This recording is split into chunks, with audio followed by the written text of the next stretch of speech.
Welcome to another episode of the Pitwall Chat. Welcome! How have you been since the last episode? Well, another day, another weekend without race. Yeah, this is kind of ridiculous. Like, you have to wait 100-something days and then it's another month between the races, but... Yeah, but again, we got spoiled last year with the triple headers. Yeah, It's fine, we'll survive. we will survive. One more week. One more week. Anyway, to fill up the time, today is all about team principles. What's our favorites? Performance. Under or overperformed? You'll find out here. Or at least our thoughts about it. I don't know if this is the truth, but... No, it's definitely is the truth. Oh yeah. We have the answer. You can see who to fire after this. Right. They should hire us, really. They really should. As a general executive board over all F1 teams. And like tire strategies, Yeah. and pit stops. It's like everyone benefits from a middleman between the teams and F1. You know, the more managers, the better. We all know that. Oh yeah. That's the universal truth, I guess. Exactly. So let's jump right in. Favorite team principles. Anyone that sticks out in mind? I think I know, but Do you? yeah. Who do you think I'm gonna say? Well, maybe it starts with T. Well, depends how we're looking at it. If it's efficiency and overall success and looks, yeah, gotta be Toto. If we look at character and just funny to look at and hear in Drive to Survive, that would be Gunther, I guess. Yeah. Fun fact, Toto's real name is Torgeir, by the way. What does that mean? It's actually a Norwegian name. Oh, is it? Yeah, I googled that. I would never know. But yeah, Right. anyways. What about you? Yeah, I think Mr. Torgeir, or Toto, is... I like him probably the best. He's such like a smooth operator. Yeah, I feel like sort of like if he had been the team principal for Aston Martin, it would kind of be perfect. I feel like he's like a James Bond type, doing stuff behind the scenes. I think he's the one that knows how to look at the full picture the best. Yeah, he's definitely a big picture guy, and that's what he keeps saying as well. Does it? Yeah, well, he says like, I can't engineer a car. I have to understand everything around the person that can. So he has to look at the whole picture. Yeah. I think that's why also he tends to prefer to have teammates that won't fight each other so hard. Yeah. Because he knows for the team that is best. Well, Yeah. at least at the moment, we'll see on the long run if they actually get some competition. Yeah, he is a team guy, and I think Mercedes is one of the teams with the least turnover of all the teams, other than Haas, I think. Yeah, I think Haas had they mentioned it in Drive to Survive. Yeah. Haas, For some reason. Haas stays, and also at Mercedes they just stay, which is a good thing. Yeah, it is. That's how you know, like, managers are doing a good job. Exactly. Other than that, I feel like it's hard not to like Gunther, as you said, as a personality, but he doesn't make it to my top 2. No, like, I like him as a person and He's as entertaining. As an entertainment. That's exactly where I was going for with it. But yeah, team principle wise, I wouldn't say he's exactly the most efficient one. No, probably not. He has some questionable management tactics. Well, I told you, it makes me think of Michael Scott from The Office. Yeah, and it's kind of true. Like personality-wise, I wouldn't say they're that much the same, because like vastly different approaches to it, but the same result in. So I feel. Yeah, and as you listen to him, you know, in The Office, Michael Scott never wants to have to make the tough decisions. So he's always trying to avoid it and trying to like be awkward with his employees and stuff. And I really felt that in Drive to Survive season 3 with Gunther, whereas like he knew he had to let go of Grosjean and Magnussen, but he didn't want to tell them. Yeah, I feel like it's like he's sort of like, I disagree a bit weirdly, but that never happens. That he's the opposite. That he's like, he almost likes that too much. Like he wants too much of the responsibility sometimes. I don't know. Like in Drive to Survive, I was like, "Oh, do you want my job?" And the other dude was like, "I don't want to take the pay cut." Yeah, but that is true. I, I I think it's pretty hard to be a team principal, especially in one of those smaller teams. Well, yeah, when you're going Or you're downward. Yeah, Yeah. basically bankrupt. You're not Oh. getting any more money. It's not fun, and I don't think it's fun to fire anyone. Yeah, And I think that's why you try to make the organization perfect, so you don't have to fire. Like everyone has their place. I feel Haas and Mercedes is kind of like on the opposite specters of that. For sure. But yeah, I think second favorite I would probably go Christian. I find he's a entertaining guy as well, and even though he's very outspoken and complains and all that stuff, I think he looks at it as sort of a game as well, and I think he's sort of underappreciated in that sense. Maybe not underappreciated, but I just don't think he's a good team principal, because also I enjoy when he's on Drive to Survive. I think he's fun and funny, and like sometimes he'll say it as it is, which is nice to get some like inside view of it. It's very interesting, but I think as a team principal is not like good enough, or I don't know, educated enough on management maybe.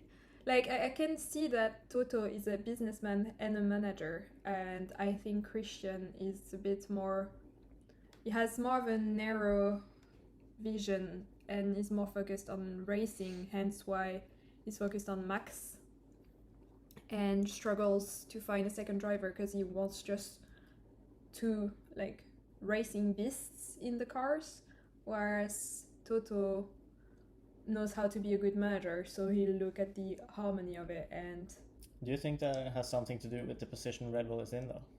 With being world champions 4 years in a row, and then losing, coming up just short 3 years in a row. I feel like the more than 3 years. Oh no, because they got down and then up again. Or I don't know. Yeah.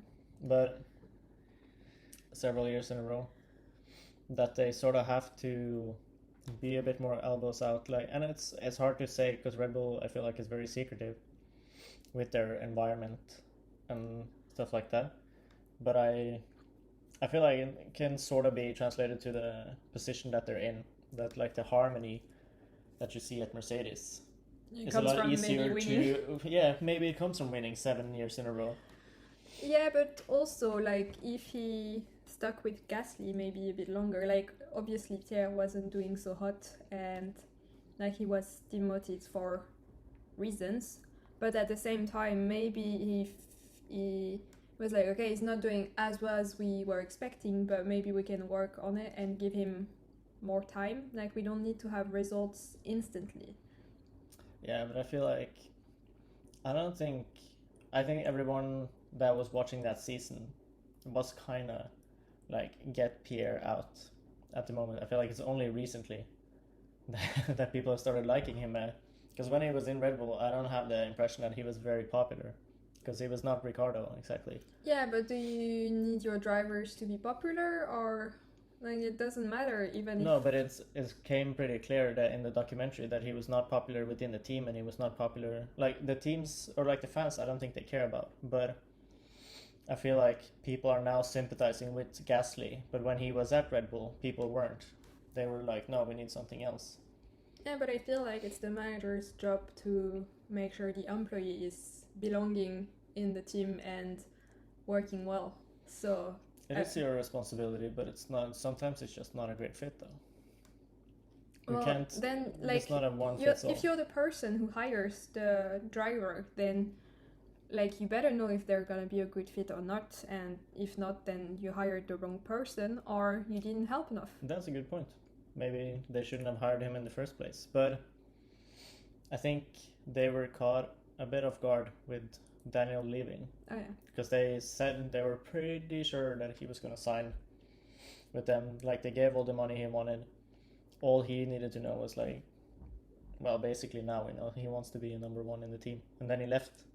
And then we're like, okay, what do we do now? Yeah, but still, I just don't think he's a good manager and therefore a good team principal. I think he's very interested in the sport and loves the sport, which makes him like very interesting because it's his passion, it seems. But management wise, I think he's lacking a bit. Oh, well, agree to disagree. We can it's not a team principal, but Zach Brown, Yeah, CEO of McLaren. I'm a big fan. same. Like that American attitude that he brings. Yeah, it just seems like a good dude. Yeah. Like overall, not shady as some others. No, I'm sure. Well, I'm not sure. He might have that side to him as well. Like, it's tough to be in F1, like in Yeah. any management position. But He's also a businessman, so yeah, he's a damn good one as well, I think. But yeah, I think he's one of the more likable people. yeah. At least this one we can disagree. We can agree on. Yeah. For once. Um, Another businessman is Lawrence Stroll. I just liked his attitude in Drive to Survive. I think he was fun to watch. Like I liked how they pictured him like this mafia boss. Exactly. Everyone is like shaking around, like Bond Yeah, villain, basically. no, not that bad. Not a villain. No, it's like, I didn't feel like they painted him in a bad light. no, but- no. I just think that whenever he enters a room, then everyone else like can sense it that he's the one that makes the call. Yeah, Thought it was interesting. maybe. Anyways, those are the good ones, and then a less not as good one. Maybe we can talk a bit about Ferrari. Binotto? Yeah, it's hard to say. Like, I don't think it's a great one. It's pretty clear. Well, it's also hard to say because we don't know about the settlement of Ferrari. So, like, how much is his fault and how much is like the previous one that apparently did a shady job with the car, and then Binotto has to sort of work with whatever mess was left with. Yeah, but it's a new car every year.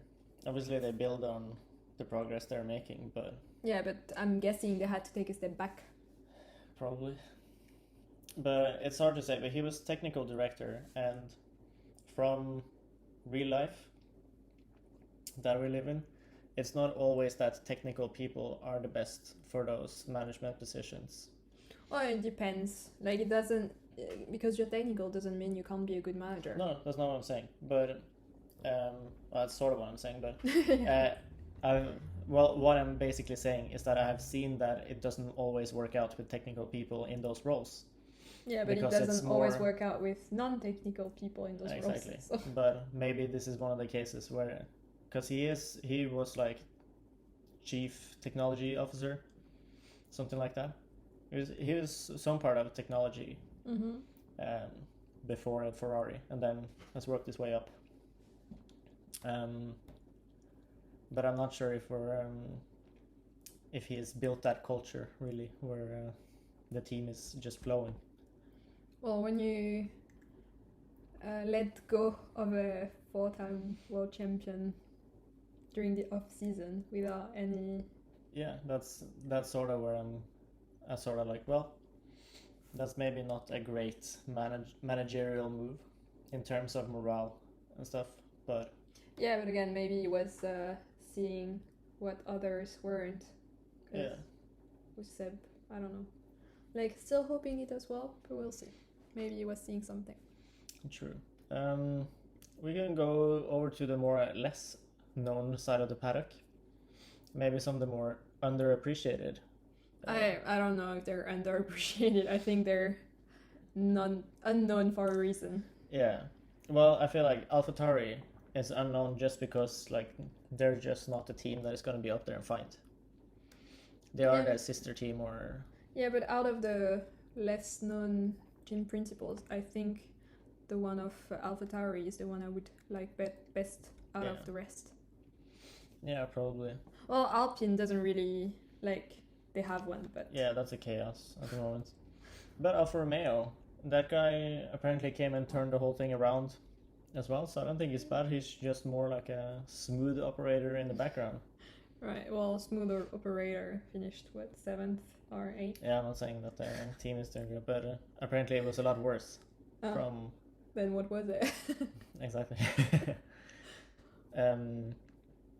I feel, as we talked about Gunther, he might be on the overappreciated side. That people is like they see the entertainer in him, but in Yeah, reality, but don't you think people make the distinction between him being a great guy and him not being such a great team principal? I don't know. Well, Mr. Haas doesn't seem to see it. No, exactly. But yeah, I don't think that people are swinging that much with it. I feel like it's easy to get influenced by the other. So it's like if he's a great entertainer, and therefore. Well, he's also doing his job. We saw it in Drive to Survive when he was going after the sponsors and the money. But the reason he has to do that is because the team is doing bad. Yeah, but he has to I hunt guess. them down. So yeah. All right, jumping into the next topic we were thinking of talking about. Which team would you work for in F1 if you were giving a chance? I think I might surprise you. I don't know if I told you before, but I think the most fun one to work for would be McLaren. Mm-hmm. Because they just seem to have the best vibe. Like, even if they say Mercedes is like great team, the right mindset and stuff, I just think McLaren has the family vibe, whereas you can work but have fun at the same time. Yeah. Well, Mercedes is more like pure performance, but it's like you won't get blamed. It's like it's not only your fault if something is wrong, but it's very performance like in Mercedes. Yeah, they're very productive, and then the blame culture isn't productive, so it doesn't, like, they don't do it in Mercedes, but that doesn't mean it's too fun to work for, I'd say. No, maybe not. Yeah. What about you? I don't think my choice is going to surprise you as much, but... No, Red Bull. Yeah. I like pure performance. I like just going, no bureaucracy, just straightforward. I want fast-paced. I want to be busy. Yeah, but you never know what's going on. Like, you might get fired, like, the following day, and you wouldn't know it at all. I think they're a bit too secretive for me. No. In the end, it's sort of like, in the scenario, I sort of have to trust my own abilities, in a sense, like, have the confidence that I would do well in it, but sort of, I just find it boring if it goes too slow. It's like, maybe our current work, which we won't mention, isn't like the best example of it, but those type of organizations, it seems to me, it's just not the great fit. Which one? Like bigger organizations in that sense. Like Red Bull is a big organization, but they have it's pure performance and it's best or out, and I kind of admire that. Like any company from the outside, it's easier to imagine how great it is, and I think once you're on the inside, I think you also have bureaucracy, like any big company. I'm not saying that it's not any at Red Bull, but I think from the outside, the Red Bull mission and how they do things goes along a lot more with what I like. Yeah. How do you know that McLaren is so nice? No, like, they have it's nice just an unboxed impression. Video. They have nice YouTube videos. That's about it. You have to go on. But I would much rather prefer working for Zach Brown than Christian Horner. Yeah, no, but I think that seems interesting, like, to go there and also be able to expect the absolute best from, not every other team that you can't, but like, generally Red Bull as a brand does things the way that I like them. Like, yeah, that's fair. One of my all-time favorite brands and how they do stuff. So yeah. Well, I think we've said enough. We disagree again. No, we don't disagree. Yeah, no. It's just you're arguing against my wish. Right. Moving on. I would never do that. Never. The business side of F1. Maybe I think it's so interesting, though. I think that's probably the best part of F1. Like, what I'm most interested in when I'm watching it. It's like the business or the strategy, even of strategy behind the scenes with drivers market, sponsors, and like the team structure with owner and team principal and Well, I was going much smaller, talking like strategy of the race, and like the two aspects I love the most about F1 is the strategy of the race and then the business side of it. Yeah, that's The rest was into that, but when I said strategy, it's yeah, not really like no, the entire. No, but I know what you meant. I meant strategy in the race as well. Right, okay. Not the business side. But like again, I think I mentioned Drive 300 times, but that's all right. I thought it was so interesting when Günther went after the German sponsors, and then they were like, well, if you want our money, well, maybe not like this. Maybe we can do a German accent. No, I think that was actually exactly how they said. If you want my money, then you gotta give me a German driver. Yeah, exactly. Yeah, it's super interesting, and I'm kind of glad that they showed that. Yeah. For like, I think that's why it's such a good show, because it's like you see the facade of the sport, and then with Draftify you sort of see the behind the scenes. Yeah, for the first time you can actually see the decisions going into it and why they absolutely have to do the choices. That doesn't make sense to us sometimes. It's easy to sit on the high horse and be like, why are they signing Nikita Mazepin? Oh, they're so greedy. And then being like, oh, they're bankrupt. Yeah, like probably everything we say today in the podcast or next week or whatever. Yeah. Like with Drive to 5 season 4, we'll be like, oh, so that's why. Yeah, probably. Yeah. Well, hopefully. That'll be kind of cool. But I think that's why it's such a good show. Yeah, but it also really shows the impact of like how sponsors can choose the drivers market. Mm-hmm. With like, it's not only the team is just, well, we give shit to paid drivers all the time, but more often than not, it seems like some drivers are paid without, or like paid drivers without us knowing about it. Yeah, when they bring sponsors and not like directly money. Yeah, but it's like not even directly bring sponsors, but like indirectly. It's like you. Yeah. They will also, the Haas example. So yeah, I feel like it's very interesting. Yeah, and another sort of funny business, story was when Charles wanted to start his own like clothing line, and Vettel did not care about image or like sponsors relationships anymore, because it was like, oh, I'm leaving at the end of the year. He can't start his own clothing line at the moment because we have a sponsors. So I thought that was pretty funny, because then even the drivers don't have full freedom to do whatever they want, because like you would imagine their personal brand and celebrity sort of is such a great asset to start a business, and they're not really allowed to do whatever. And that's pretty strict though, because other series or whatever, it's like in soccer or American football, like the team can be sponsored by something, but you can have individual sponsor, like your shoe, like the suits could be Nike if you're American, but your shoes could be Adidas. Yeah, but I think, well, maybe it depends on the players, but I'd say football or soccer, again, if you're American. Those usually are more of a team thing. Like you'll get superstars once in a while, or like one per team, but it's usually a very much team oriented game. Whereas F1 is very much individual. They are, but also they're team. Like, yes, they're a team, but there's only 20 drivers worldwide, so but I feel like in other sports, like we see it like on events with on events they basically have to wear their team kit, sponsors, whatever. But if you see them on Instagram later, they don't have to wear the team kit with the team sponsors and whatever. Then there's more open to have their own thing. But it seems like in F1 that's a lot more strict. Like, you're sponsored by Puma, don't you dare wear Nike. Well, it's probably in the contract, I'm guessing. Like, you pay 1 million for the team t-shirts, and then you pay an extra 500,000 for the Charles whatever. Maybe. Hopefully he has a bigger contract with them. No, but that was just... I don't exactly know all the numbers. No, me neither.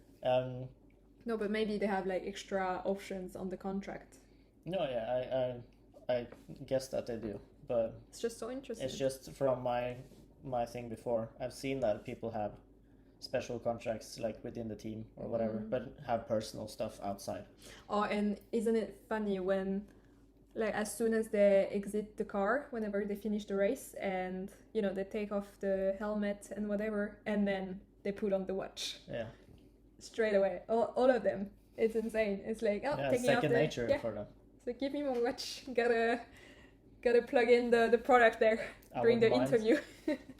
I wouldn't mind. Yeah, that's it's interesting. It is. It's fascinating. Well, if you're watching F1 because you like the racing part and driving fast and stuff, maybe that's not too interesting to you, but I think... Sure. Liking the whole package, this is for you. The full package, yeah.